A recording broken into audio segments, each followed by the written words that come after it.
Just waiting for him to join. We are going to be previewing the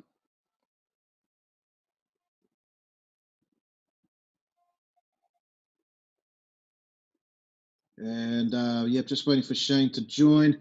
He will be joined as a speaker. Normally he joins in the chat, message Shane outside of the podcast, and just waiting for Shane to join. What's going on? Can't see Shane. Sometimes you gotta love technology, but it is what it is. We'll get Shane. It's all good. There we go. There's Shane. There he is. There he is. Shane has joined the room. Shane, if you want to just call in, and then I'll let you in as a speaker. Just a second. There we go. All right, Shane, can you hear me? Can Shane, you hear me? Yep, I can hear you loud and clear. Can you hear me? Yep, I can hear you. Thanks for having me on, bro. It's a pleasure. Wonderful, Shane. That's great to hear. Shane, lovely profile pic. What is that, if you want to explain that to the guest at home? I believe that's the Ben Stokes. I believe that was a 2019 Ashes win. No, it's called the winning runs. All right. Okay. Yeah. Speaking of Ben Stokes, he hasn't been selected. The England selectors have ignored him for this series for some reason. Don't know what. Maybe they just want to move past Ben Stokes, but it is what it is. It's going to be an interesting tournament. A lot of teams are missing a few key players. Yeah, I think in terms of missing players, Australia's been missing the bowling core. Pat Cummins, Josh Hazelwood, Mitch Stark. I don't know. They're going to struggle. Yeah, and Australia's form heading into this World Cup and ODIs, Champions Trophy and ODIs, has not been the best. Their batting has struggled.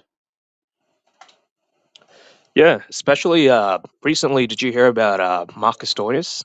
I believe he retired. Yeah, retiring just before the tournament started, and also he got selected. That was the weird part. I thought he would have played this tournament and then retired afterwards. That would have made sense, but no, he decided to retire beforehand. Interesting. And also Pakistan missing Saim Ayub, who's had a good start to his ODI career. And Harris Ralph's a doubt as well. He's got a side strain. New Zealand will be missing Ben Sears. Ravinder might miss a game, might be available. A lot of teams are having injury issues. Jacob, therefore, for England. India's not going to have Jasprit Bumrah. That's going to be a huge loss for them. And just everyone's got a few injury issues. South Africa's missing Nokia and Gerald Coetzee as well. So Yeah, definitely. I think it Shane? looks like it's going to be an interesting tournament. Yeah, can you hear me?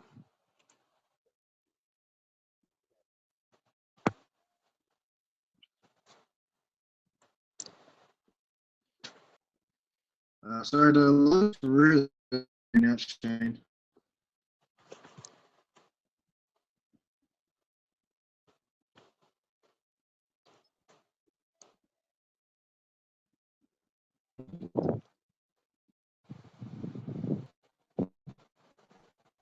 Shane, can you hear me?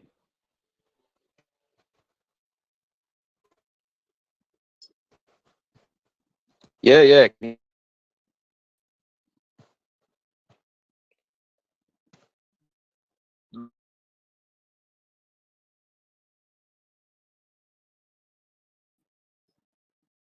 There we go. I think that might work.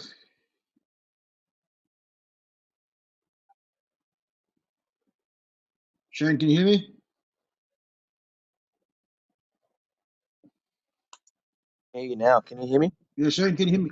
Yeah, I can hear you now. Thank you so much for that. Sorry, man. Yeah, sorry, I just got to love the having internet. internet issues. Yeah, I just exited the room and rejoined. But exactly like you said, no, there's a lot of injuries going around the teams. And it's going to be an interesting tournament because I don't think any team's at their 100%. Exactly. Be very interesting to see. Also, a few teams are out of form at the moment. I mean, England haven't had a good run since the ODI World Cup, you can say. Australia have had a bit of world champions right now. They haven't been in good form. South Africa haven't had a good run in the last couple of months. So a few teams are out of form at the moment. It'll be very interesting to see who reaches the semi-finals. It's a short tournament. It's not a quick, lengthy tournament. So you lose one game, you're already on the back foot. Yeah, I was reading up on an interesting analysis today. Apparently, Pakistan has the highest bowling averages out of any team. And I think that's because of the conditions of the pitches. So it's going to be a very high scoring tournament that I feel. Yeah, I think the Pakistani leg will be really high scoring. From what I'm seeing, the pitches tend to be pretty flat over there. I mean, they had a try series just before, so just finished the day before. The Karachi pitch was a bit slower compared to the Rawalpindi and maybe the Lahore pitch, but yeah, most of the pitches in Pakistan seem to be very, very high scoring. Don't know why. Maybe it's just the conditions. Maybe it's just the way the curators go about their business. Be interesting to see, and also the UAE leg of the game of the tournament will be interesting to see how the pitch behaves over there. Apparently, India have gone with a couple of extra spinners, so maybe it might just turn over there. So yeah, it's going to be a very interesting tournament indeed, and yeah, just especially around about this time of the year in that part of the world, it does tend to heat up a bit. It's just changing from winter to summer, so maybe it just might heat up. The humidity might just increase as well. Yeah, definitely. Yeah, even with Pakistan, it's a lot. It's especially with Multan. It's high scoring. Even then, I think bowlers are going to struggle this tournament a lot, and Yeah. especially if you're a fast pacer like Mark Wood from England, you're going to need those key variations. Slower balls, change ups, bowling express pace. It's not going to help this tournament. You got to have your Yorker's got to be spot on. Your bouncer's got to be spot on. You have to be really spot on. Just simple as that. Otherwise, yeah, you're going to get a distance. It's not going to be easy at all. Also, this tournament starts on the 19th of February, so it starts on Wednesday, finishes on the 9th of March. Just 3 weeks, really. Very quick, 2.5, 3 weeks, quick tournament. Eight participants, only the teams that finished in the top eight in the World Cup, and there's just 15 matches. So yeah, that's just the nature of the Champions Trophy. It's a quick fire tournament. Um, also, also, let's see the venues. The venues it's a very good point you mentioned about the venues. So just three venues. So no Multan from Pakistan. It's just three venues from Pakistan.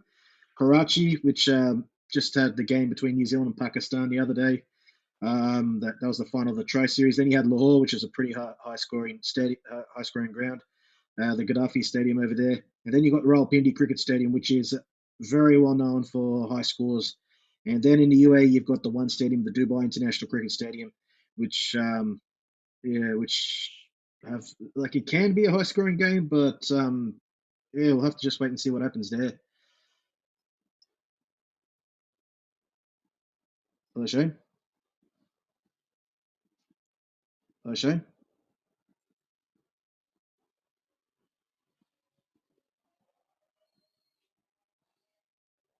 Yep, I'm back. Can you hear me? Yeah, I can hear. Okay. Yeah, Shane. Yeah, so Shane, just on that one, yeah, it's just four venues: Karachi, Lahore, Rawalpindi, and Dubai. Karachi played a little bit slow in that final that just happened between New Zealand and Pakistan before just a couple of days ago. Lahore was Yeah. very high scoring. Rawalpindi, well known as a high scoring ground in recent years, and Dubai will be an interesting one. Slow. Uh, India have gone with slower pace, slower bowlers, a few more slower bowlers in their team. Might just be a bit slower. I mean, that sort of makes sense. When if you think of Pakistan, you can't think of many iconic stadiums, like the Lords or the MCG. So, yeah, they've probably gone with a fewer number of venues than needed, but it's only eight teams in the end. So I don't think it's going to be that much of an impact. Yeah, exactly. And also, first tournament Pakistan's hosting since 1996, when they co-hosted the World Cup with India and Sri Lanka in 1996. They were scheduled to host the 2008 Champions Trophy, if I'm not wrong. That got shifted due to security concerns at the time. Then I think they were supposed to host the Champions Trophy a couple of years ago. Then COVID happened, and then now they finally hosted it. So it's been a long wait for Pakistan, but hey, let's see what happens. Hopefully, the matches are actually good and they're just not high scoring run fest because it would be pretty boring if that happens. Yeah, definitely. I mean, one thing that works in Pakistan's favor is that no, they're the defending champions for the Mm. Champions Trophy since 2017, and this time it's at their home ground, so they got the home support as well. Yeah, definitely. And also, we're just going to go into the teams a bit, have a look at the teams. So we'll look at the first team. So finally, the teams have been officially announced because the teams. So every team had till I think it was I think it was till February 12th to make any last minute changes. Now they've been all finalised. So we'll go with Afghanistan first. No, Allah Muhammad Ghazanfar. He's an 18-year-old spinner, very good spinner, but he's not going to be in the team. He'll be missing the IPL as well. Um, they've gone with Mujibur Rahman, if I'm not wrong, very experienced spinner, and just waiting for that picture to load. The chat. Here we go. So yeah, so you got Hashmatullah Shahidi, the captain, Sadiqullah Atal, Nangela Karote, left arm orthodox spinner. He's a young spinner, very good spinner. Ramat Shah, vice captain, plenty of experience there with him. Azmatullah Omazai, who was very impressive in the ODI World Cup. Nur Ahmed, 18, 19-year-old, pretty young bowler, bowls left arm leg spin. And Ramanul Gurbaz, who was really good in the T20 World Cup for Afghanistan. And then Muhammad Nabi, plenty of experience all around the world. Fazal Haq Faruqi, who's got a lot of experience as well and did very well in the T20 World Cup for Afghanistan last year. Ikram Ali Kil, Gulbuddin Naib, Navid Zadran, Ibrahim Zadran, who was superb in the ODI World Cup and the T20 World Cup last year. Rashid Khan, no further introduction needed for Rashid Khan. He's a superstar.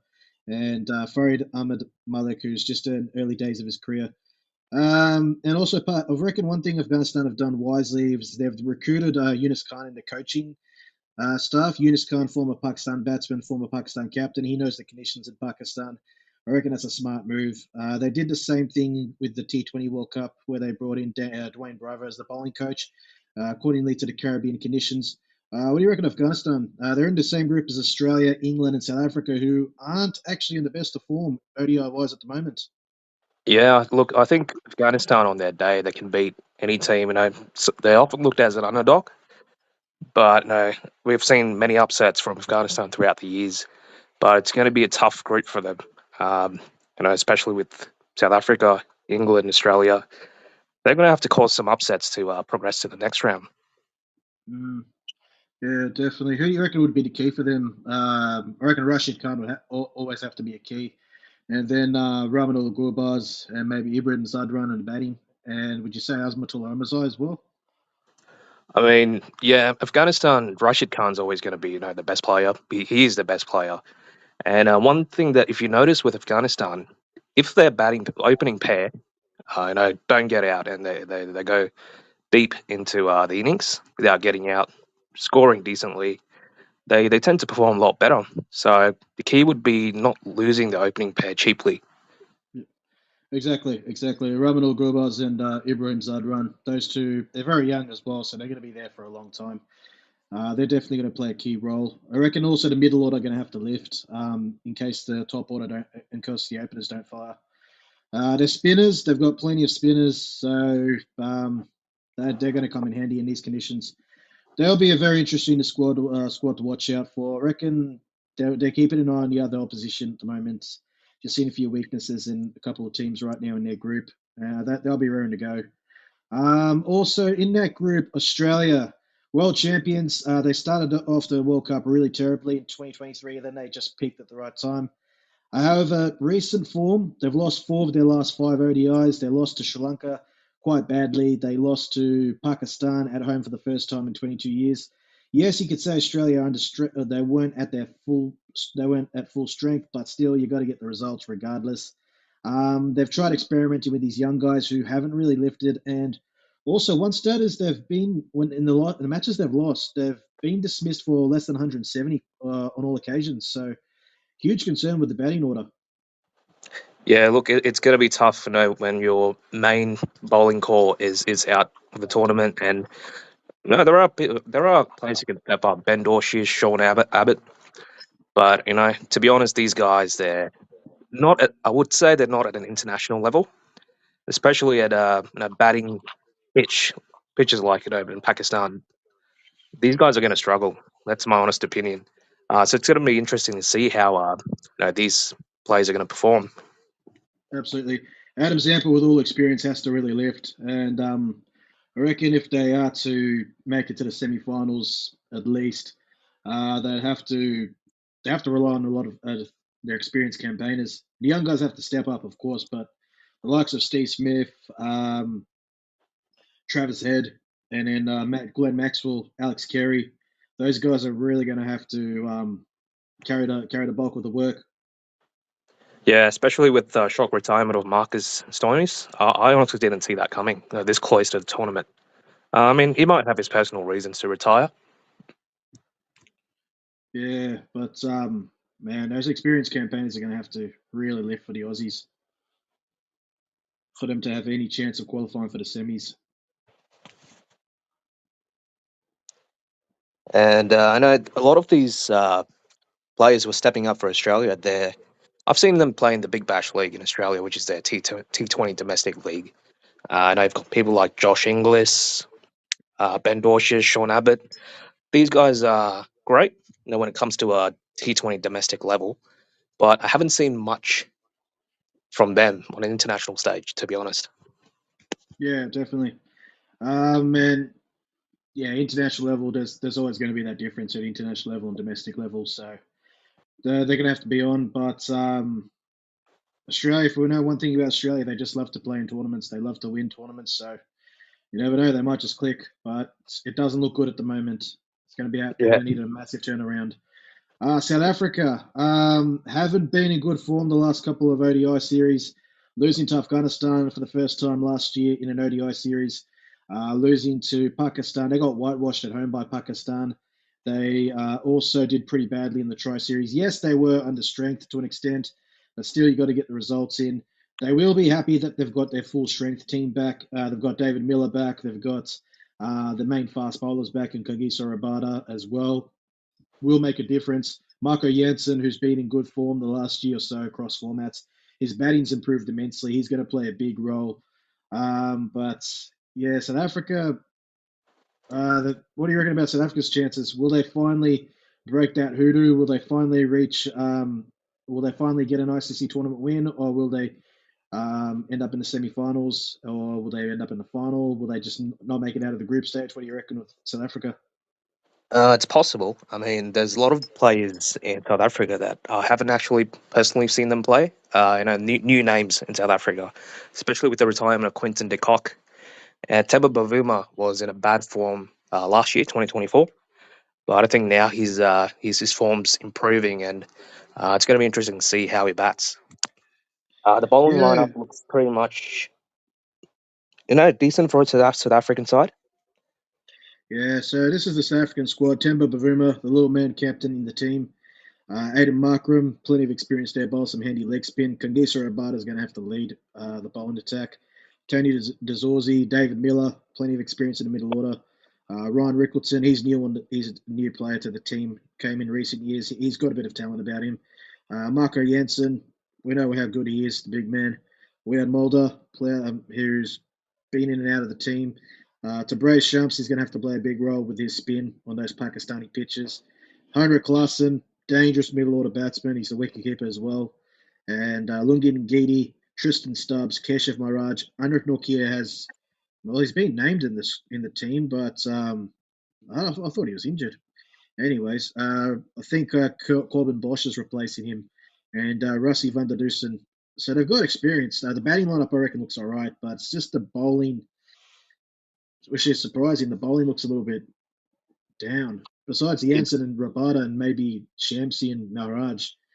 Yeah, it does. It does look a bit thin, but in a tournament where it's full of flat pitches, you really need those lower order and middle order players to step up on the batting front. Hmm. And I don't know. Marco Jansen, his batting's been improving. Klaassen, David Miller, they're very good players. Yeah, So these guys have to step up if the top order doesn't really perform throughout the tournament. If they can do that, I think South Africa has a chance to go far in the tournament. absolutely. Because out of Australia, South Africa, and England, I reckon South Africa's probably the best. They've got the best chance of going to the semi-finals at the moment, based on their squad. Yes, their form hasn't been great, but now with a fairly fullish strength team, a little bit light on the bowling, I'd say, but still, I reckon they look a bit better than Australia and England at the moment. And how many spinners do they have? I think it's just Shamsi, right? He can spin the ball. Who's the Shamsi and specialist spinner? Maharaj Maharaj. are the main spinners, and then you got just part-time spin of Aiden Markram and who else bowls some part-time spin? Tristan Stubbs. Those guys can bowl some part-time spin if needed. Yeah, spinners are going to play a key role in this tournament for all teams. If you're just stock standard fast bowler, pace bowler, who bowls 130, 140 every ball, you're going to get smacked around the park. Yeah, not the biggest grounds either in Pakistan and the UAE either if you're going to play in the UAE league. So you got to be on the money. But yeah, what do you reckon about who do you reckon is going to play the key for South Africa? Um, Temba Bavuma, I'd probably say I'm 50-50 on him. He performs one day, next day he doesn't perform. So if he can be on his game, for a few games in a row, 3 to 4 games, South Africa can go far. Other Yep. than him, David Miller, Henry Klaassen, these guys I've seen them bat. They can hit the ball around the park. They're aggressive batters. So these three batsmen, I'd probably say the key for South Africa to go far in this tournament. Yeah, absolutely, absolutely. A Klaassen, I reckon, is a huge key, and Miller, those two in particular, especially in the you'd say if they come in with about 30 to 20 10 overs left in the game, if they stay till the end, they can probably double your score, or they can add 150 plus, 200 plus in that space of time. They're that dangerous, those two. Klaassen's probably one of the most dangerous hitters in the world cricket at the moment. 100%, very aggressive-minded batsmen. If they don't get out, they're going to finish the game for you. They're going to win it for you. Absolutely, and it's even T20s and ODIs. Like you look at the ODI, the T20 World Cup. South Africa were cruising when he was there. Once he got out, all of a sudden it just went pear shaped. So if he stayed there, you probably would say 100% South Africa would have won that final. But once he departed, it just went pear shaped for them. He's Yeah, going to play a huge role. He's going to play a massive role. And Miller as well. And I reckon Rassie van der Dusen, he's an underappreciated ODI player. Rassie van der Dusen, very, very good batter at number three, has a really good record. yeah. Look, it's a very solid batting lineup that they have. What I'm worried is after Marco Jansen, let's say they lose a few wickets in a row. Who's there in the lower order to carry the team to a victory? No, in a chase. Bray Shumsey. Nah, jokes. But yeah, that's a good question, actually. Not sure. So the They're lower really order, going to have. batting wise, looks Mm, pretty weak. Uh, but yeah, fingers crossed. If they want to go find the tournament, treat your wickets precious. exactly. Yeah. I reckon they've got this guy called Matthew Bretzko who started his career really well. He got 150 against the Black Caps and 80 odd against Pakistan. Had a bit of a fight with Shaheen Shah Afridi, which was pretty funny. But yeah, he could be, if there's an injury to one of the batsmen, he could come in. He's had a good start to his career in these Pakistani conditions. So yeah, they've got someone there. But it is pretty top order, middle order reliant. The low order's probably just a little bit rusty. But yeah, it'll be interesting to see how South Africa go in that group. Another team, well, this team, you could say Australia as well as haven't been in good form, but this team, England, 2019 world champions. Since that 2023 ODI World Cup, it has gone absolutely pear-shaped for this team. I'll bring up the squad right away. They've got a few young guys. This possibly could be the last ICC tournament where Joss Butler is captain if England do not win. They've got Brendan McCullum as coach now of all formats, ODIs, Test, T20s. This is their team. Joss Butler, captain and wicketkeeper. Bryden Cass, Adil Rashid, Jofra Archer, Ben Duckett, Joe Root. Gus Atkinson, Jamie Overton, Sakib Mahmood. Jacob Effel's not playing. He is injured. They've had to bring in Tom Banton for Jacob Effel because he just got injured against India in the recent ODI series. Jamie Smith, wicketkeeper batsman's recovered. Phil Salt, wicketkeeper batsman. Harry Brook, Liam Livingston, and Mark Wood. What do you reckon? That squad, a few young guys, a few inexperienced players, a few experienced players. Some players, I reckon, this could be really their last chance to prove themselves in the England jersey. Otherwise, I reckon they might get dropped after this tournament. I mean, one thing I could say, it's a very balanced squad. You got players playing where they should be playing in the batting order, Hmm. and Tom Benton, interesting, because I've never seen him play. Pretty inexperienced, but yeah, I'm hearing some good things about him. Yeah, he can bat. He did lose a bit of form, but he's a tall guy, can play some inventive shots. But it's a big tournament to come in, and it's a very big tournament to just come in and play for your country. It's a really big stage, a lot of pressure instantly. But Yeah, England, the thing is, like, yeah, I don't know. Their bowling, Jofra Archer hasn't a lot of injuries. He's had a lot of injuries. His bowling has not been the best, especially in subcontinent conditions. India really took him apart in that ODI series, even the T20 series. They really took him apart. I've never seen him get taken apart like that since he's played his since 2019. Since I've seen him play. Um, yeah, like in and my Mark Wood's he's good on his day. Mark Wood. Jamie Overton, big guy. Sakib Mahmood. I reckon Sakib Mahmood could be a guy they look to in these conditions. The spinners, they're going to rely heavily on Adil Rashid. The backup spinners, Liam Livingston and Joe Root, bowling some part-time spin. Yeah, spinners look weak for England. Yeah, look, it's like I said, it's a balanced lineup, and you're exactly right. Jofra Archer hasn't been in. He looked really bad in that series against India, and I've never seen him bowl that bad.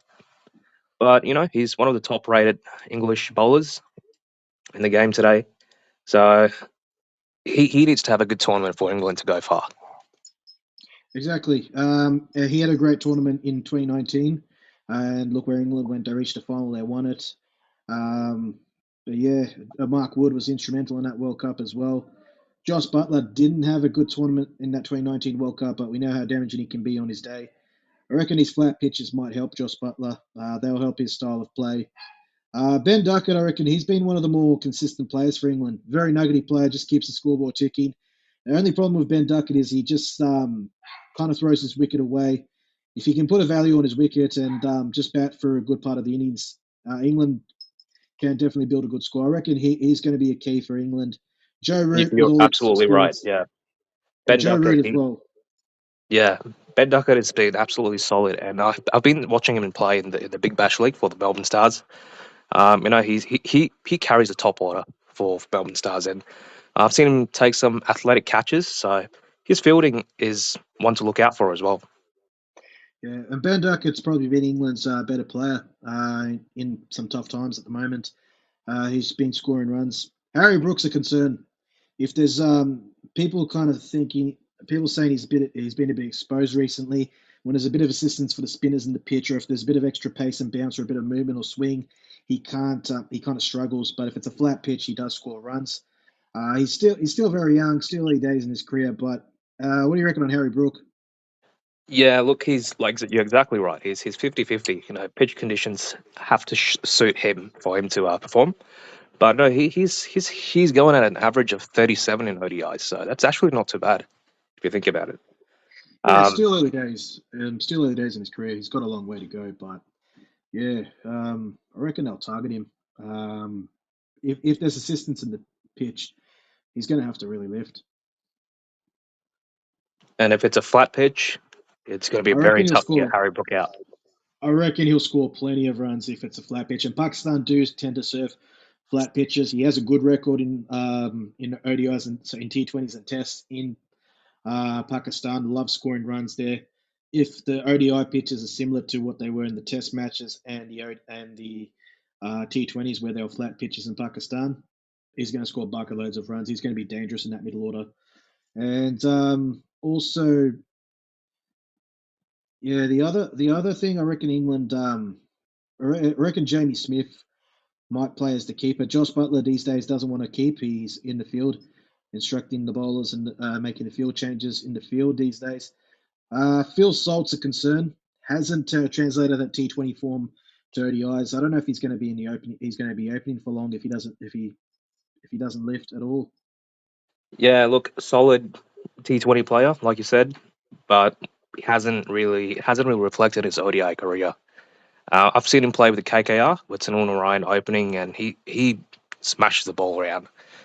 Again, like in IPL, the pitches are flat. It's very high scoring. So similar to Harry Brook, the conditions have to suit him. The pitch has to suit him for him to perform. Absolutely. And yeah, England. I don't know. It's going to be a tough group to get out of.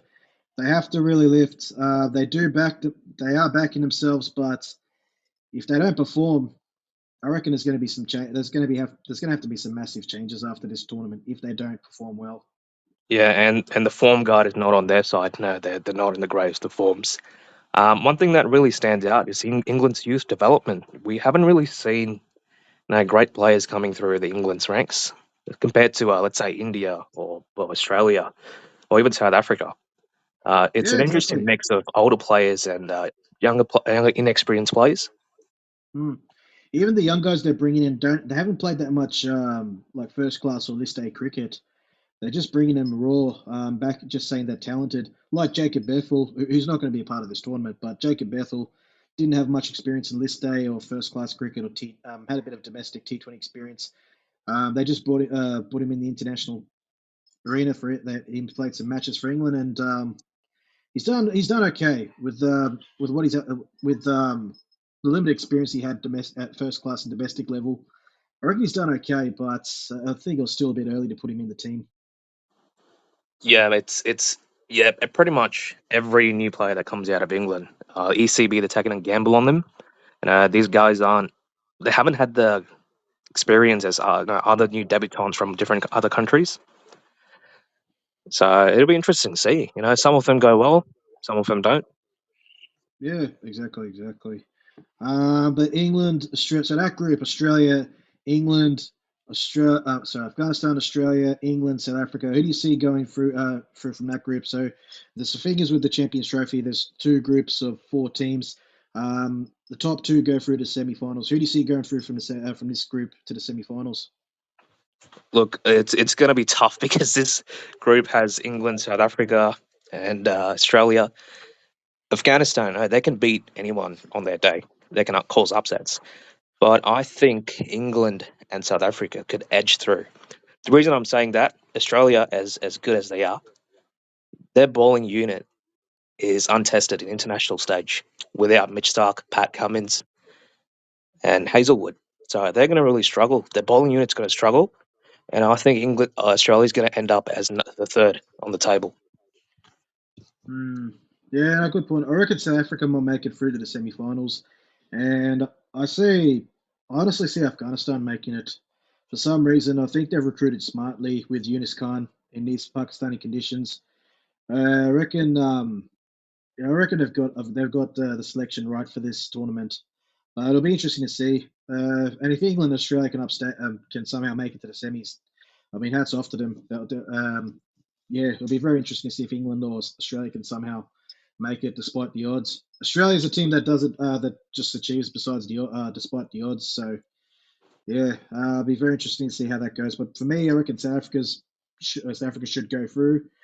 Afghanistan, I reckon, might surprise everyone again. For some reason, I think they're just building into a really strong team in limited overs cricket, but only time will tell.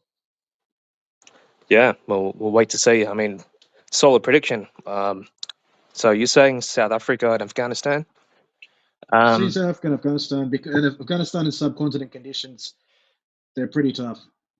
I yeah. think they've got the right lineup for these conditions, especially their spinners are going to play a huge role. And one thing I've got to tell you about Afghanistan is they're going to get booed by the local crowd. Pakistan and Afghanistan, they don't get along well. The fans. That's yeah. I remember Asia Cup a couple of years ago, and this was in a couple of years ago. This was in the UAE. The Afghanistani fans and the Pakistani fans had a fight in the stands. That was insane. Even in the World Cup, 2019 World Cup, I think that game was in Leeds or something. And outside the stadium and inside the stadium, the Afghani fans and Pakistani fans were just absolutely going at it. Unbelievable. It's like WWE scenes. Unbelievable. Yeah. And the only reason I'm saying England and South Africa is, like we talked about earlier, the batting solid if they don't go into their lower order. So in a tournament like this with flat pitches, flat wickets, batting's going to carry you through. So definitely South Africa for me, and England if they can keep their heads level. Yeah. Now, fair enough. That's fair. So now just moving on to Group B, Group Two. This one I reckon is a bit tighter. I mean they're both tight groups, but this one's going to be very interesting. You've got the host nation Pakistan. You've got India, who are going to play all their games in the UAE, even if they qualify for the semis and the final, whatever it is what it is. New Zealand, and then you've got Bangladesh. Bangladesh, their captain Najmul Hussain Shanto has been outspoken. He said that we're not here to just play. We're here to win the Champions Trophy. Okay, fair enough. I mean, there's really no point for any team to just come to a tournament if you're not going to win, if you're not in it to win it. But yeah, they are quietly confident. Uh, Interesting group that one. Let's start with. I'll bring up the squad. We'll start up with the Pakistani squad, the host nation. So Pakistan, they were in good ODI, just besides the Tri Series, they've been in good form. Mohammad Rizwan's now officially the ODI captain. I reckon he's done all right as the captain so far, and his form with the bat's been good. Salman Aliaga is a guy I reckon you can watch out for. He's been dangerous. Barber's form's not been good across formats. He didn't have a good Tri Series recently. And we got Fakar Zaman, who can be a dangerous player. And the bowling lineup, Harris Ralph is injured, doubts about him potentially. He might not be available for some games. He might not even play the tournament. He has a side strain. A fast bowler having a strain is always a concern, especially if it's like a hamstring or a side strain. And then you got Shane Shah Freddie and Nasim Shah. Shane Shah Freddie hasn't been in good form, but Abrar Ahmed's been brilliant for Pakistan with the ball. So this is their squad, official squad for this tournament. You've got Baba Azam, Fahim Ashraf, Abrar Ahmed, Fakar Zaman, Kushdil Shah, Haris Ralph, 50-50 on his participation though. Kamran Ghulam, he's just recently come into the team in the last couple of months. He bowls a bit of handy spin as well. And he's a middle order batsman, top order middle order batsman. Salman Aliaga is the vice captain. That's a bold move, making him as vice captain. And then you've got Nasim. Then you got Mohammad Asnan, who's quick. Saud Shakil, Mohammad Rizwan, captain and wicketkeeper. Nasim Shah, Tayyab Tahir, who's fairly young, uh, pretty handy player, I reckon. Watch out for that guy. Usman Khan, who can keep as well, and Shaheen Shah Freddie. What do you reckon of that squad? Look, I said earlier that they're the defending champions of the Champions Trophy when they won in 2017, but you got to admit a lot has changed since then. With Sarfaraz back in the day as being captain, the Pakistani squad's changed a lot. They've brought in some new guys. Some guys performed, some guys didn't. So yeah, looking forward to see how they go again, especially in home conditions this time. Yeah, definitely. I mean, they've got their home backing, of course. They'll have solid support. The thing with Pakistan, I'm just a bit concerned about, though, is of course that the fielding has to be decent at least. If it's not going to be great, at least they've got up their fielding standards. Injuries to the some of their fast bowlers are injury prone. Shane Shafridi, Harris Ralph just got injured just recently in the Tri Series. Then you've got Nasim Shah, who's had his issues with injuries. Mohammad Hasnain, but I mean Mohammad Rizwan, no Sayam Ayub, who's been superb. One concern I reckon is just that middle order, like the lower that middle order for Pakistan, the hitters. You know, like when you need some guys at number 6 or 7, or Exactly, number guys maybe like let's say Jadeja. 8. Yeah, number like Jadeja, or you can say back in the day for Australia. I mean, Maxwell still plays when he's on song. He's really good. South Africa have Klaassen sometimes when he comes at 6, or Miller comes in at 6. Like guys at 6, 7, and 8. So these are the options they would have in those positions.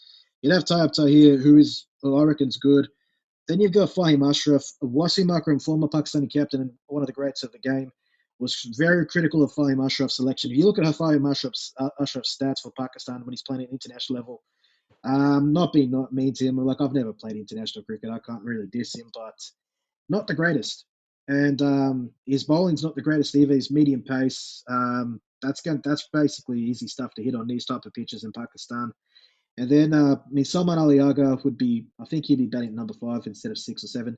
And then Kushdil Shah, who Pakistani fans rate as a good hitter in domestic cricket, hasn't performed on the international stage. So I reckon that middle order is a bit of a concern. The lower order is a bit of a concern for Pakistan. It is. It's an interesting team, right? You've got a top order who are tested truly tested in the international stage, and a very good bowling lineup. But that middle order is what is going to be key for Pakistan if they want to progress far into the tournament. Yeah, Taib Tahir, like you said, has only played 4 ADIs. Exactly, yeah, and they're just banking him on talent. Like they just see him as a talented player. Yeah, I've seen bit of him. He runs really well between the wickets, which is handy. You need guys who run well between the wickets, get you those extra singles or doubles or triples when the boundaries are not coming. Very handy to have, especially in those overs about 20 to the 40 over mark. Even at the end as well, can make a difference. But Fahim Ashraf and Kushtil Shah. A lot's going to rely on. They're going to have to really lift for Pakistan to progress to the semi-finals and the finals. Definitely, it's going to be the key if Pakistan want to go far in this tournament. We know how good their bowling is, how good their batting is, the top order. That it's a game changer, the middle order. Yeah, So it's the just performance going to dictate how well they perform in this tournament. exactly. It'll make a huge difference, but I reckon one concern though is Babar Azam's form. He wasn't good in the Tri Series. He has a great ODI record. One thing got to say about some internet fans as well.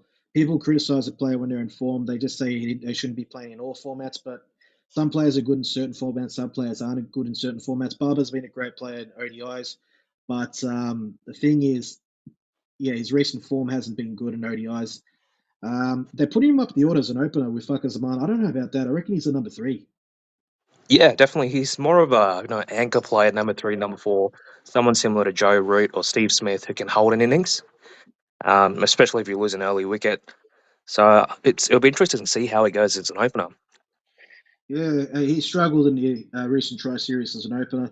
I think the selectors got that wrong, putting him as an opener. He's a number 3 batsman or number 4 max. But Mohammad Rizwan, the captain, he's been in good form. He's led the team well. Helped Pakistan win that series in Australia, historic series win after 22 years, an ODI series win in 22 years. They were excellent. Bowling was superb. Batting, young Sohail Ayub was excellent, but he's not a part of the team, unfortunately. He bowls some handy off spin. I reckon he's going to be a big loss up the top of the order and Salman Ali Yoga. Watch out for this guy, Salman Ali Yoga. Bowls some handy off spin, and he's a very good hitter. I've got to say, one thing I'm looking forward to watching is how well this bowling lineup goes. If they're on song, Very they're exciting good, but bowling lineup. yeah, like raw pace, they all can bowl 140 clicks. Problem is if they can stay fit, no injuries, and also how the pitch is, baby. If it's a flat pitch, then yeah, they can go for runs. Shane Shah Freddy's form's not been good. Yeah, he Um, even got he, that fine or demerit point for some altercation or some physical tussle with a South African batter. yep, exactly right. Unnecessary altercation. You don't want to see that. He had a few words to say to him for some reason, and then just got in his way while he was running. No need for that at all. But yeah, he seems a bit rattled at the moment, Shane Shafridi. His form He, hasn't been good. Yeah, he's been taken to the cleaners. Glenn Phillips took him apart in that first ODI at Lahore. He got smacked against South Africa. Did better in that final against New Zealand, but wasn't a major score. Wasn't a big score. So yeah, he's going to have to lift. He's such a vital player in that Pakistani lineup. If he's in form, Pakistan are a different team. Definitely, yeah. I mean, look, if we look at this, right, the best batsman, um, Babar Azam, out of form. The best bowler, Shaheen Shah Afridi, is out of form. So it doesn't really work in their favour, but they've got the home support. Yeah, definitely. The home support will be huge, and these guys are they're growing up playing in Pakistan, and that makes a difference. Any team, playing in your home country makes a difference. You know your conditions well, and yeah, it'll be interesting to see. I reckon watch out for Nassim Shah. I reckon he might have a big tournament. Yeah, Nasim Shah is probably one of my favorite Pakistani bowlers. He his performance in the T20 World Cup a few years ago. What do you think about that? Do you think he can carry Pakistan if Shaheen has a bad tournament? It'll be a lot of pressure, but yeah, I reckon he could make a difference to the Pakistani team if he's on form. If he's in form, then he'll make a huge difference. He'll help Pakistan's chances a lot. Mohammad Yeah, he's Hasnain, Mohammad Hasnain, if Thingo, if Harris Ruff's not available, Mohammad Hasnain's going to have to step up. He bowls really quick though, but yeah, he's going to have to clear. He's going to have to really step up in Harris Ruff's absence if Harris Ruff's not available. Harris. Yeah, Harris Ruff is injury prone, so fingers crossed. I wish him all the best. Hope he gets to the end of the tournament. But if he gets injured, it's going to be a huge loss for Pakistan.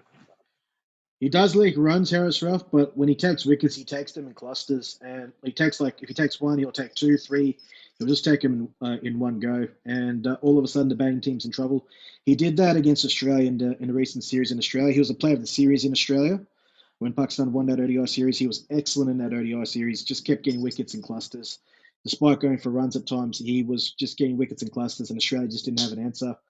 Um, yeah, Pakistan will really hope he's fit and raring to go. He'll make a difference if he's available, but if he's not available, Hasnain's going to have to step up. Yeah, hopefully, it's a solid replacement. Harris Rauf is an exciting player. Someone like Wahab Riaz back in the day. Yeah, well, Brios, that guy, entertaining when he's on song, but man, they can go what that they can. They're a bit wild, those two. They're characters. You need that in the game.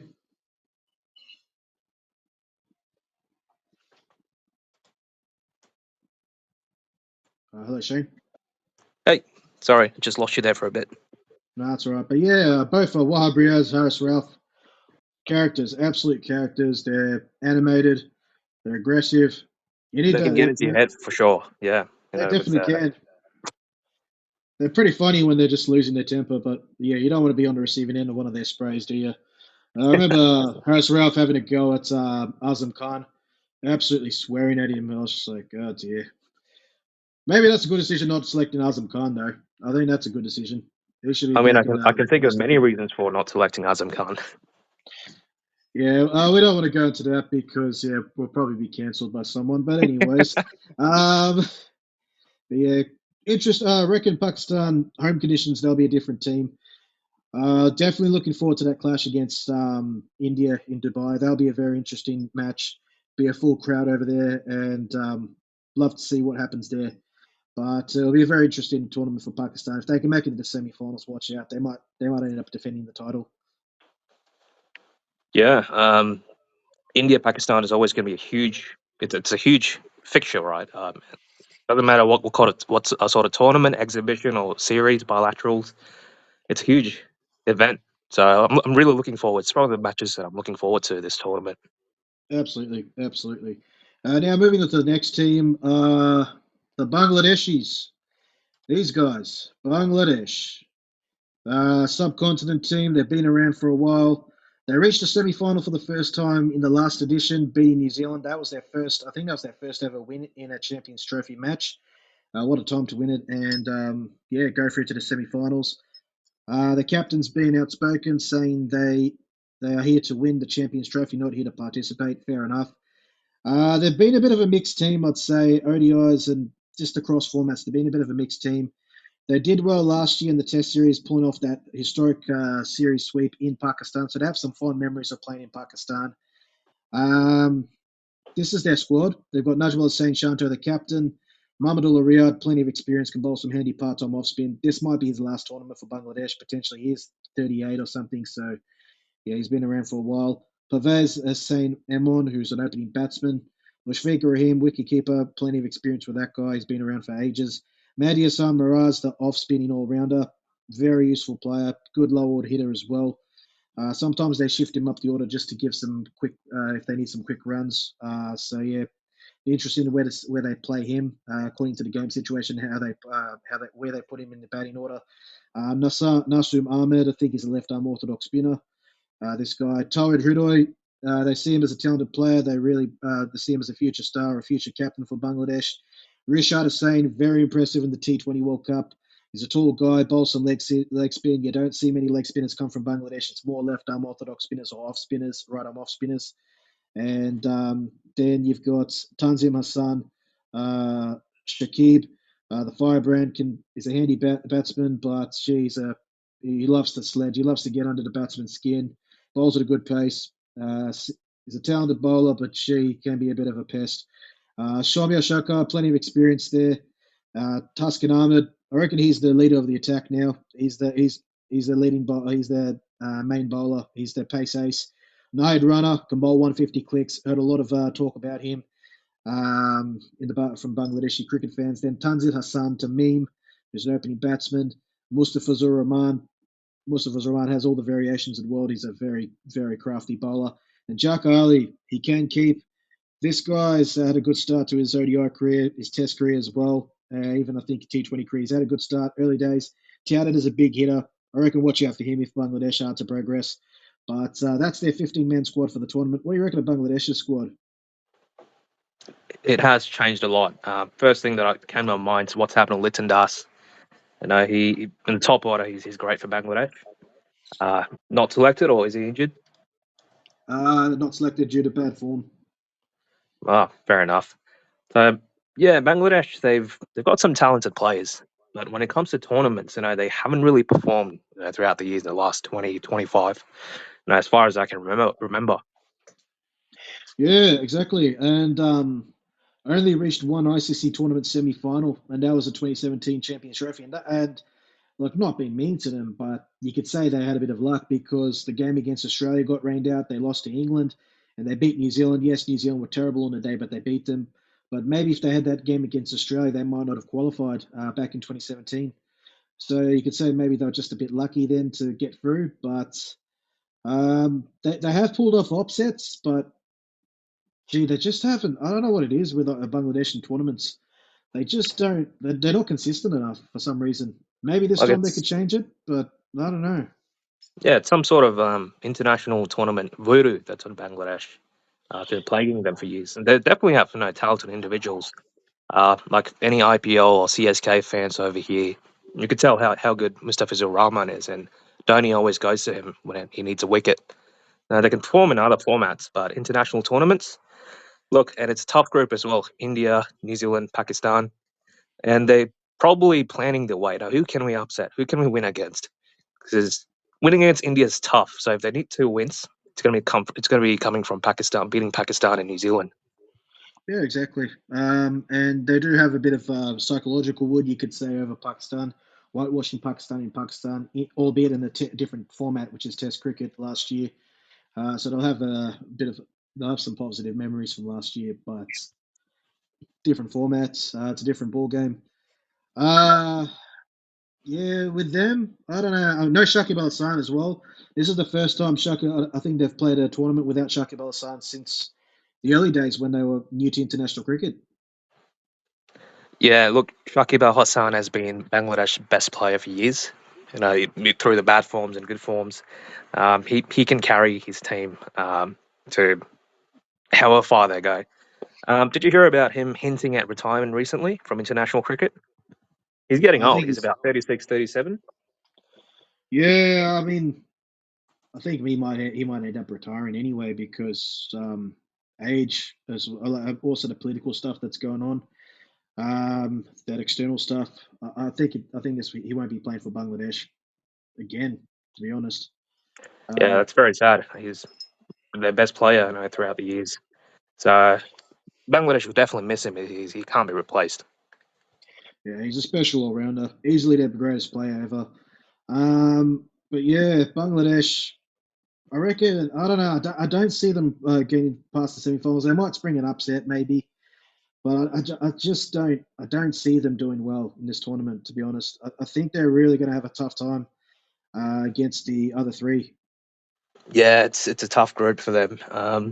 And most of their tournament wins previously they came against some of the associate nations, Netherlands. Oh, they even lost to Netherlands in the T20 World Cup. I know ODI Oh, World they Cup, won, yeah. didn't they? Didn't they? They won. That was the ODI World Cup they lost to the Netherlands. Yeah.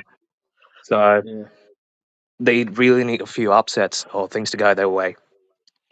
They have to just do the little things right. I mean, they can't rely on one player. They just have to really play their role, and that's with any team. But they really have to just come up with some strategies and think outside the box, and yeah, just hope things go their way. Because I mean, I respect the confidence. You have to be confident coming into a big tournament. If you like I said earlier, if you're not in it to win it, then there's no point coming there. I mean, it's not a holiday; it's a major tournament.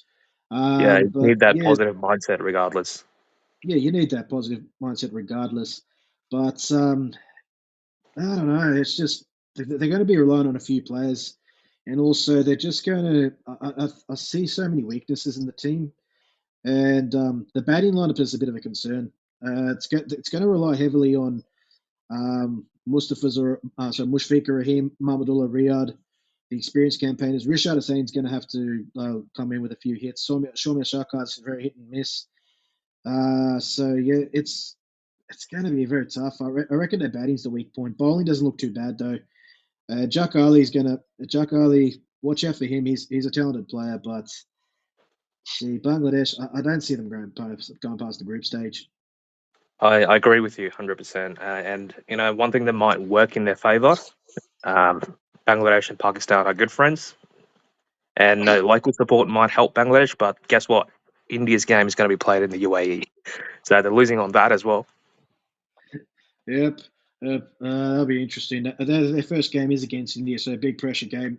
Just from the get go, it's pressure. So if they can upset India, then cool. But if they can't, if they lose pretty badly to India in the first game, it's going to be very tough from there.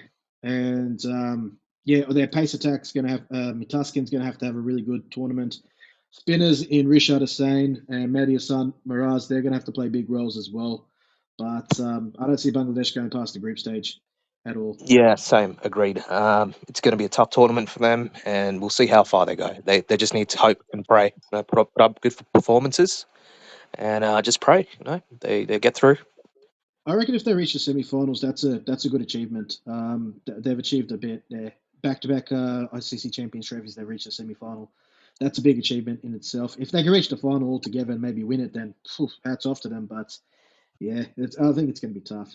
Anyways, on to the next team. We've got uh, New Zealand. These boys, my boys, New Zealand. Okay, I'll try not to be biased here. Okay, so New Zealand been in good form. No Trent Bolt, no Tim Southey. Well, Tim Southey doesn't really play that many ODIs anymore. No Trent Bolt this time around. They also don't. Also, Ben Sears, who's a new guy on the block, he got injured, has a tear, like a hamstring strain. He didn't get. So the physio said, and I think the medical staff and then the selectors just said probably to rest and just not participate in the tournament. It's a short tournament. He's out. He would come back in 2 weeks' time. There's not even a guarantee New Zealand anyone could There's not a guarantee your team could be in the semi-finals or the final. Um, yeah, it's just that type of tournament, the Champions Trophy. So New Zealand selectors decided to rest him, say that nah, you're out. They had Jacob Duffy on standby. He's had a good summer back home in New Zealand. So this is New Zealand's team: Devon Conway, Will Young, Lockie Ferguson, who has a bit of an injury, but he should be back, I think, for one of the group games. Rachin Ravindra, who had a pretty brutal injury, trying to take that catch in the lights, lost the ball in the lights, and the ball hit him flash on the nose, right through his hands. Quite a lot of blood he lost, and he was unconscious for a bit, but he is recovering. That's good news. Glenn Phillips, good thing for New Zealand that he found form at the right time in the Tri Nations.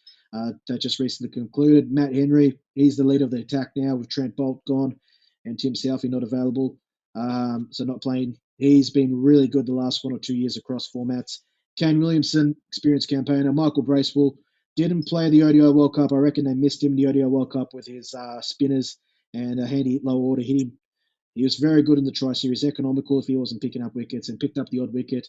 Will O'Rourke, 6'8", massive guy. gets extra bounce. Watch out for him. Tom Latham, his form hasn't been the greatest, but he got some runs recently. Mitchell Santner, now the captain in ODIs and T20s. He'll have to play a really big role as captain. Daryl Mitchell, Nathan Smith, first time playing an ICC tournament, the all-rounder. Mark Chapman and Jacob Duffy is actually playing instead of Ben Sears, so it's Jacob Duffy. What do you reckon of New Zealand squad?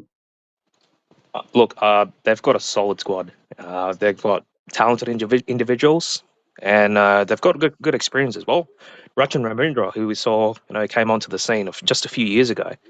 He's already played 29 ODIs, and it's averaging at 40. Yeah, a very good stroke maker. When he's on song, he's such a beautiful player to watch. Bowls some handy off spin, left arm orthodox spin. Interesting hairstyle though, but that seems to be the fashion these days.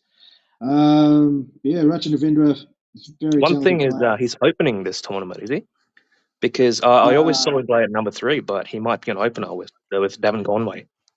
yeah, Devon Conway or Will Young, either one of them. And because Kane Williamson should be, I think Kane Williamson's fully fit now because Williamson wasn't fit during the ODI World Cup. He missed quite a few games due to injury. So that's why Ratchet Vendor was number three. And then Devon Conway and Will Young were opening together. But Williamson's fit. Thank goodness for New Zealand. He'll be at number three. So that's why Ravindra is going to be opening with Devon Conway. Yeah, and the good thing is Kane Williamson, who has been a captain for New Zealand for many years, the pressure of captaincy has been taken away from him, so he can focus on his batting. Yeah, he's a great batsman. He's probably one of the best batsmen of our generation. So that the burden of captaincy that's weighing on his shoulders is no longer there. 100%. And he looks like he's freed up a bit. It's kind of like with Joe Root when he, in the test format particularly, when England decided to relinquish the captaincy from Joe Root. He's been batting superbly since then. Kane Williamson, I've noticed as well in tests and ODIs, since he's been since he's left the captaincy, he's batting much more freely. He's playing so well, scoring runs. He's 35. He's 34 or 35 now. I don't know how long he's got left, but hopefully he can stay injury free. He's had a few injury problems in recent years. Hopefully he can stay injury free. But yeah, when he's on song, such a vital player to the New Zealand team. Plenty of experience, a good fielder. Uh, his batting is just so instrumental. The recent Tri Series, that 100 he made against South Africa, some of the shots he played was just superb. He's such a good batsman to watch. And then Devon Conway, who's been out of form for a bit, found some form just before the tournament started, which is good to see for the Black Caps. Glenn Phillips, who was out of form in ODIs, he found some form scoring that brilliant 100. He's made an ODI 100. That was against Pakistan. And he found some form, bowled some handy off spin. He can field beautifully. He can keep. That's a 4-1 player right there. And Tom Latham getting some runs as well. I thought he was the weak link with the batting because his form hasn't been the greatest. He doesn't have the greatest record in ODIs with the bat. But good signs for New Zealand. Their players are hitting form at the right time. Definitely peaking at the right time. It's worded that exactly right. They've been experimenting with a few players, from a couple of years back. They've got the right mix now. So I can see New Zealand going far in this tournament, and they have been historically in international tournaments. They have gone. They've been to two finals Yeah, in recent times. three finals in the last 10 years. So two ODI World Cup final, actually four. They won the Champions World Test Championship. They reached the ODI World Cup final in 2015, 2019, and reached the T20 World Cup in 2021. So yeah, they're always there and about in the semi-finals, quarterfinals, maybe. They've got a. They didn't do well in the last T20 World Cup. Very disappointing there in the Caribbean and the USA. So they've got a bit of a point to prove there to just come back. They're going to have some tough matches against Pakistan and India, but they did very well against Pakistan in Pakistan recently in the Tri Series. Their tactics to Pakistan were excellent. Bowling was superb. The spinners, especially Michael Bracewell, Mitchell Santner. Bracewell in particular was so economical. But yeah, And didn't New Zealand whitewash India in that Test series? So they've proven they can play the subcontinent conditions. yeah, across formats, exactly. They can. And they can bounce back from adversity because prior to that series, they lost 2-0 to Sri Lanka. They were in terrible form heading into that series and then turned it around. So capable, but the big question for New Zealand is if they do progress past the group stage, can they go one step further and actually win the tournament? That's been a bit of a problem for New Zealand. They've always overachieved, but can they go that one step further? It's kind of the same question with a similar question with South Africa, but South Africa historically known as chokers. But New Zealand, can they go that one step further? That's the Exactly. big I question. can see them going far, but it's that last obstacle, getting your hands on that trophy. That's it. That's the only concern I reckon I see for New Zealand. I reckon they're peaking at the right time. They're well balanced. The pace attack's well balanced, and the batting lineups in good form. They've got the Wood over Pakistan. That's the opening game of the tournament on the 19th. I think that's going to be played at Karachi, where they just had the final of the Tri Nations. So yeah, they've got experience there uh, in these conditions, and yeah, I see them doing well this tournament. I reckon they might reach the semi-finals. It's just about going that next step further for them. But yeah, we'll just have to wait and see. Yeah, it's going to be an interesting first match of the tournament. It'll set the tone In for the tournament. Pakistan, it's going to be tough. But if they can get the win, puts them on the front foot. Absolutely. And also, yeah, New Zealand. The key players, I reckon, for the Black Caps, you'd have to say Kane Williamson, of course, with the bat. Glenn Phillips as an all-rounder. Michael Bracewell with his off-spin. And I'd say Matt Henry, the other guy to play a big role. The four guys I see having playing major roles for the Black Caps, if they are to progress to the semi-finals or even win the tournament altogether, it would be Kane Williamson, Glenn Phillips, especially down the order and late in the innings, just providing those valuable runs or chasing down the target when it gets a bit tough, and handy off spin as well, brilliant fielder, maybe can keep as well if there's an injury to someone, one of the keepers. And also, and then I'd say Michael Bracewell with his off spin will be vital. A very handy hitter down the order as well. And Matt Henry with all the experience, and now he's the leader of the attack. He's going to have to play a big role if New Zealand are to qualify for the semi-finals and win the tournament. Yeah, I can see them going far. It's a very At the talented moment, yeah. squad, picking at the right time. They're looking very good. Mm. And then in summary, they're looking very good. Yeah, exactly. Picking at the right time, but ICC tournaments are a different kettle of fish. So you're gonna have to be on the ball from the get go. It's a short tournament, like I said. It's gonna have to really be on the ball from the get go. One slip up can cause problems to your campaign, but so if it's not, most teams will do. Any team will be hoping it's not a major slip up first up, or they don't have too many major slip ups. But anyways, New Zealand definitely a solid squad. I reckon they're the most informed team heading into the tournament at the moment, but things can change quickly. We'll have to wait and see. And then last but not least, the powerhouses, the most popular cricket team in the world, India. Captained by Rohit Sharma, potentially maybe Rohit Sharma and Virat Kohli's last ODI tournament, maybe not.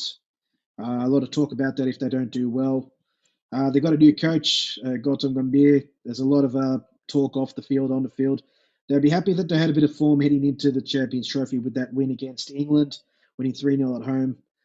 Very spin heavy squad. They've had to make a change because Jasprit Bumrah is not available due to injury. I could see that coming, to be honest. Bumrah's had a lot of injury issues, and back when a fast bowler has a back issue, normally doesn't read well. They'll need some time off and some surgery potentially. But this is India squad. Rohit Sharma captain, Akshay Patel, Ravindra Jadeja, Shubman Gill vice captain. That's a big call, given the young man vice captaincy role. Washington Sundar, Varun Chakravarti, who's been superb in the T20s since he's been recalled in the Indian team, now selected in the ODI squad. Virat Kohli, Kuldeep Yadav, Shreyas Iyer, Harshit, Harshit Rana playing his first ICC tournament for India. Kel Rahul, wicketkeeper. Mohammad Shami back after a very long layoff with injury. More than a year he's been out of the game. And then Rishabh Pant, wicketkeeper batsman, and Ashdeep Singh playing his first ODI tournament for India, ICC ODI tournament. He's been a great bowler for India in T20s. Now he's been selected for the ODI for an ODI tournament. So that's their squad. They do have some travelling substitutes as well, in Jaiswal and a few others, but that's a different story. What do you reckon of India's squad? India's, historically, have always had a talented squad, and they have great youth development. Players coming up the ranks through the Ranji Trophy, or the IPL. They can find replacements overnight. So they've got a very solid squad here, very talented, experience as well. Even players like Shubman Gill, played 49 ODIs, averaging Mm. nearly 60. Yeah, he's been superb. I reckon ODIs is it's perfect format for him. People criticise Gill for not performing in Test matches, but ODIs you can't critique the guy. He's performed really well in his short career in his career so far.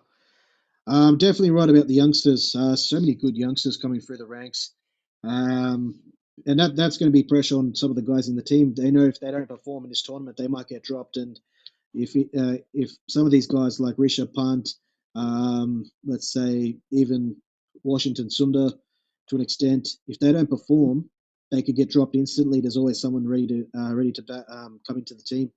So yeah, like you said, plenty of young guys coming up. A lot of talent. You look at the T20 squad, how well they've performed since the since the T20 World Cup. They've been so good. Well, and they're backing all these young guys, so there's replacements ready. Adds a lot of pressure on the guys that are currently existing in the squad, even experienced campaigners. Um, I reckon it's very spin heavy. They've got a lot of spin bowling options. It is a bit Akshay heavy, but Patel. one thing you got to realize is that India's playing at a neutral venues this whole tournament. So home Mm, ground neutralized, home ground advantage neutralized. India's going to be playing neutral venues, so it's not going to affect them as much, I reckon. yeah, Kuldeep Yadav, Washington Sundar, Varun Chakravarti, Ravindra Jadeja, Akshay Patel. So they've got a left arm leg spinner. That's a rare breed of spin in Kuldeep Yadav, who, when he's on song, he's seriously good. Washington Sundar with his right arm off spin. Varun Chakravarti with his right arm off spin. Varun Chakravarti, they say he's a mystery spinner, but yeah, he bowls off spin mainly. Ravindra Jadeja and Akshay Patel bowl left arm orthodox spins. So yeah, that's a. They're all pretty talented. They're all like Jadeja, Akshay Patel have been. They're very good spinners. Kuldeep's a gun. Washington Sun and Varun Chakravarti, bit inexperienced. They're still young. I mean, not young. Varun Chakravarti's in his 30s, but still inexperienced at this level. But plenty of talent in those guys. The pace attack looks rusty, but they're going to miss. They're definitely going to miss Bumrah. Definitely, Bumrah. If anyone watched the Border Gavaskar Trophy, he pretty much carried the team with his captaincy and bowling for one of the match wins, and he was overworked. He was overworked, so I and think it's India no better. surprise that Yeah, he got injured. I know. I could tell. Even he was saying to Rohit Sharma, I think Rohit Sharma said he got one more over or something in Hindi, and then Jasprit Bumrah was saying like, I can't feel like I can't. I don't have the strength or something along those lines. And you could tell like he was grabbing his legs quite a bit. Um, I just felt they really did overwork him. I think they could have rested him for one of the Test matches if they wanted him to play in the Champions Trophy. But India were in that situation where they had to win those Test matches in order to qualify for the World Test Championship final. But yeah, they really overworked him, and he's had injury issues in the past. And with that bowling action, there's a lot of stress on his body. So yeah, it's injury is A bound to huge happen. loss. It's Huge a huge loss. loss for India. Yeah, Justin Bumrah is a leading no front runner when it comes to the bowling attack, and it just reflects on the poor captaincy by Rohit Sharma. And In the first, yeah, interesting point you brought up earlier, Rohit Sharma, Virat Kohli, they haven't had the greatest of forms since their T20 World Cup win, and there's a lot of finger pointing going on between Rohit Sharma, Kohli, and Gambhir. yeah, exactly. A lot of bickering in that. A lot of off-field drama as well. There's these press releases. I don't know how much of it's true. It's like a soap opera, a bit of a, like gossip columns. Like the Women's Day and stuff. That's what the media is like sometimes. It gets a bit annoying. You don't know what's true or what's not, but you can definitely tell there's a bit of angst in that dressing room at the moment. Maybe that win, that ODI series win against England, has kind of calmed them down a bit. But yeah, Virat Kohli getting runs in that last ODI was vital for India. He needed to get some runs. Um, Rohit Sharma's form in Test matches has been horrible, but his ODI form, he's been one of India's form ODI players. I think it's just kind of like what I mentioned. Back to that point that I mentioned, people say like if a player's not in form in Tests, they shouldn't be playing other formats. Some fans go to that extent, but they don't realise that certain players are just meant for certain formats. Rohit Sharma's he's a proper limited overs player, ODIs and T20s. He's meant for that format. Even Virat Kohli had his time in ODIs and T20s, but his form just across formats hasn't been the best in recent years. Maybe he might turn it around in this tournament. You never know. He is a guy for the big stage. But yeah, it'll be interesting to see how those two go. But there is a lot of talk. I don't know how much of it's true, but if these two don't perform, they might not get selected to in the 2027 ODI World Cup in South Africa. Yeah, and these guys are not getting any younger. Rohit Sharma, I believe, is 37 or 38. Kohli's 36, 37. So they're getting into the twilight years of their career. So it's now or never for them.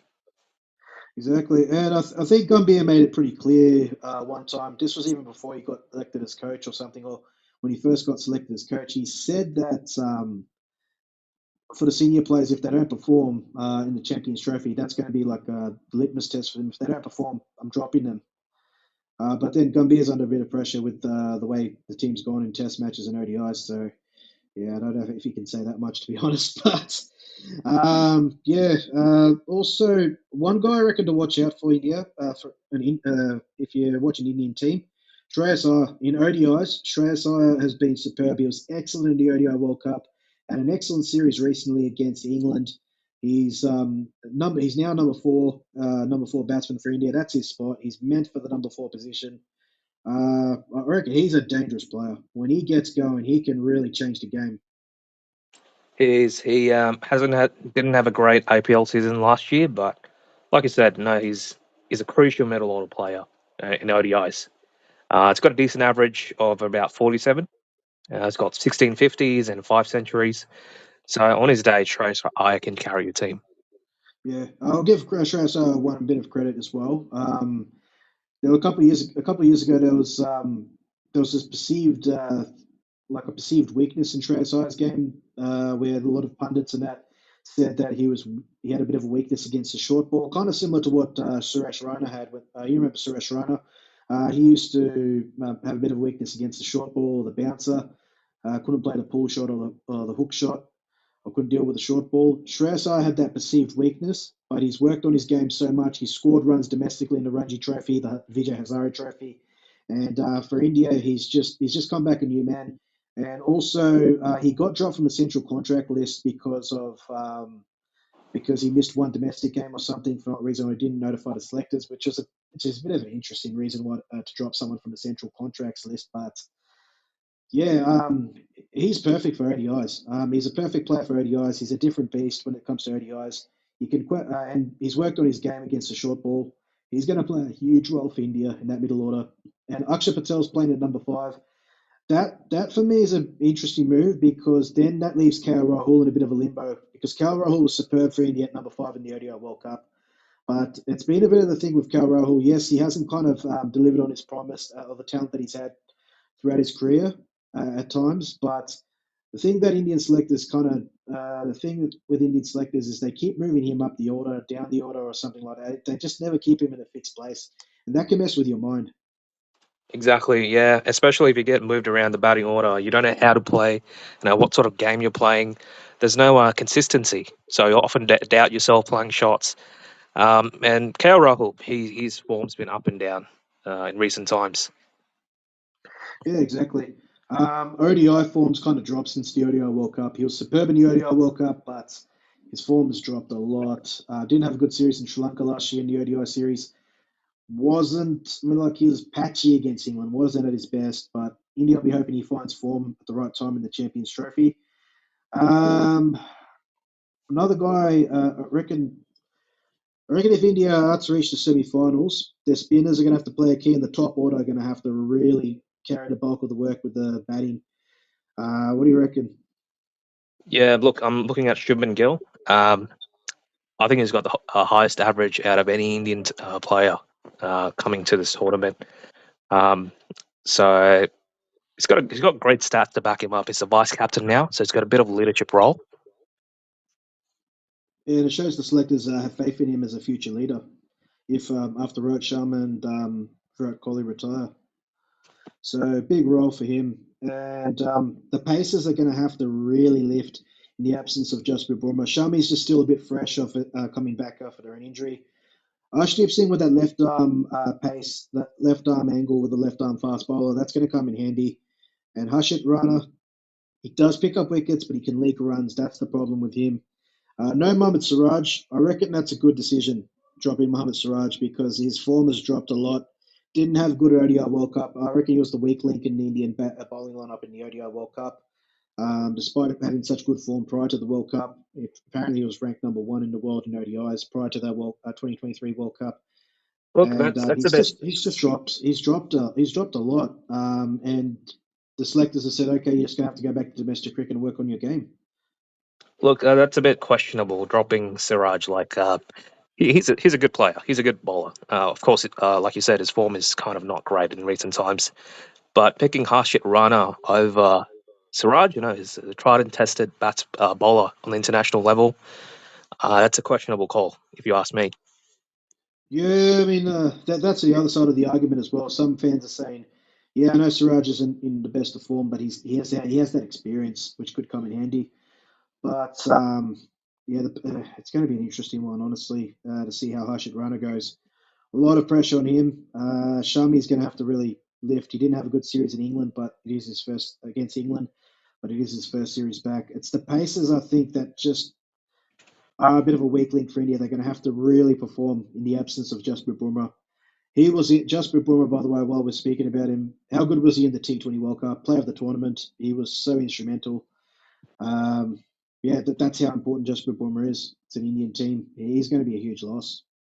And the Yeah, he's paces he's have to lift. been yeah he's been their best bowler in recent times, and huge loss, like we talked about earlier. So the bowling lineup has to step up. The bowling unit.